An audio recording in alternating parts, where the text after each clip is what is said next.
Taiwan today is marking Double 10 or October 10th, the self-ruled island's National Day. The annual celebration is especially significant this year. Tensions with Beijing, which claims Taiwan as its territory, are at an all-time high, and China's leader Xi Jinping, who has been particularly vocal about reunification, is set to get a third term at a historic Communist Party meeting next week. Ironically, October 10th has nothing to do with Taiwan or any moment in its history. It, in fact, marks the day in 1911, when an uprising began in Wuchang in central China that eventually led to the collapse of the last imperial dynasty and the establishment of the Republic of China. So why is Taiwan celebrating the day? Because the island's official name is still the Republic of China on Taiwan. The flags flying across Taipei today are still of the white sun on a blue and red background. It's a peculiar legacy of the Chinese Civil War. In 1949, the defeated nationalist regime of Chiang Kai-shek fled across the Taiwan Strait to Taipei. For decades, Chiang held Taiwan in an iron grip, while continuing to proclaim his regime the true democratic government of Free China. Today, all of this seems slightly absurd, and for so many Taiwanese, especially the younger generation, it is. Hanny Xian, a 38-year-old flight attendant who lives in Taipei with her American husband and 2 children, typifies that change. My grandparents are from China and they're still Chinese patriots, Hanny says. But for me, I was born and raised in Taiwan, I have no doubt that I am Taiwanese. China is not our motherland. China never owned Taiwan. Some people escaped from China to Taiwan. But that doesn't mean they own this island. Hanny is far from alone.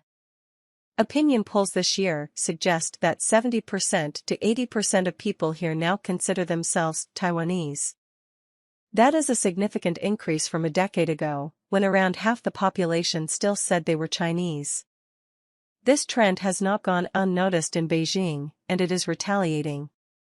Since U.S. House Speaker Nancy Pelosi landed here in August, there's been a lot of talk about how long it could be until China invades Taiwan. What's less talked about is the economic squeeze already underway. City. Image caption. Mota Lin, L, and City Chen are proud of Taiwan's transformation into an open society. China is a massive market for Taiwan, particularly for its food industry. Drive along the southwest coast, just south of Tainan, and it's hard to tell where the land ends and the sea begins. Vast areas of farmland have been turned into huge saltwater ponds. It's not pretty, but beneath the surface of the muddy ponds lies treasure. Su Guozhen is emptying bucketloads of sardines into one of his ponds. The water is foaming as dozens of huge fish thrash and jostle to get to the food. These are grouper, there are hundreds of them in Su's pond. I wouldn't put your foot in the water, he says, chuckling. They're extremely territorial and very aggressive. They are also very expensive. On the tables of Shanghai and Beijing, a fully grown grouper can fetch $2,000, 1,250 pounds. Until this summer, around 80% of the grouper raised in Taiwan went to China. Now it's down to 0. China is the best market for these fish, Su says. They eat them at banquets and celebrations. It's very popular. But since China banned imports in June, he adds, mainland buyers have stopped ordering from Taiwan, raising fears of a crash in prices. As China broods, Taiwan is in a Pelosi love fest. What we learned from China's Taiwan drills. What's behind China-Taiwan tensions? Su, however, says there has been a change in attitude. Older fish farmers like me are nervous. But young farmers are not worried. They think, fine, if China doesn't buy, we will sell to other markets around the world which have Chinese populations. Su's daughter and son-in-law are now doing just that, marketing his grouper in Singapore, San Francisco, and Vancouver. Taiwan's pineapple farmers are shipping this year's crop to Japan. It's a hard transition. Like Europe's dependence on Russian gas, Taiwan's over-reliance on China's vast market has made it vulnerable. Su Guozhen. Image caption. Su Guozhen says China's economic squeeze is forcing Taiwan to seek new markets. But if Beijing thought economic pressure on Taiwan would work, it appears to have backfired. One poll in 2020 showed that around half of the island's population now supports formal independence, even under threat of attack from China, although others show it's closer to a third. A poll last year showed 75% of Taiwanese say they would fight a Chinese invasion. This growing sense of identity is accompanied by a growing sense of pride in Taiwan's own story of its hard-won democracy and its remarkable transformation into one of Asia's most open societies.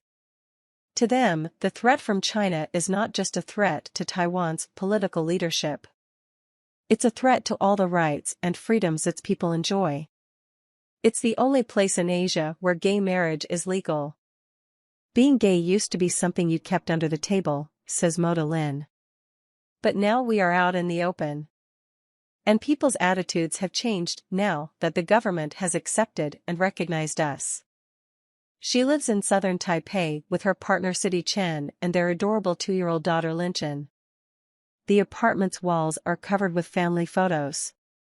The floor is a jumble of toys. The unalloyed joy of these two young women at becoming parents is infectious. Sidi is now pregnant with their second baby. She is the younger of the two, and more passionate about her Taiwanese identity. Anger flashes across her eyes at a question about the threat to Taiwan from China. We are an independent, sovereign state, she says. If China wants to take Taiwan, it will have to stage a war, like Russia in Ukraine. If war comes, our priority will be the safety of family. So, we may have to leave. It's an awful possibility. But for Moda Lin, Sidi Chen, Su Guozhen, Hanny Xian and the other 23 million people of Taiwan, the stakes could not be higher. Over the last 3 decades, they have created something rather extraordinary here. It is something they can justly and proudly celebrate today. And it's something they have no intention of giving up, whatever the threats from Beijing.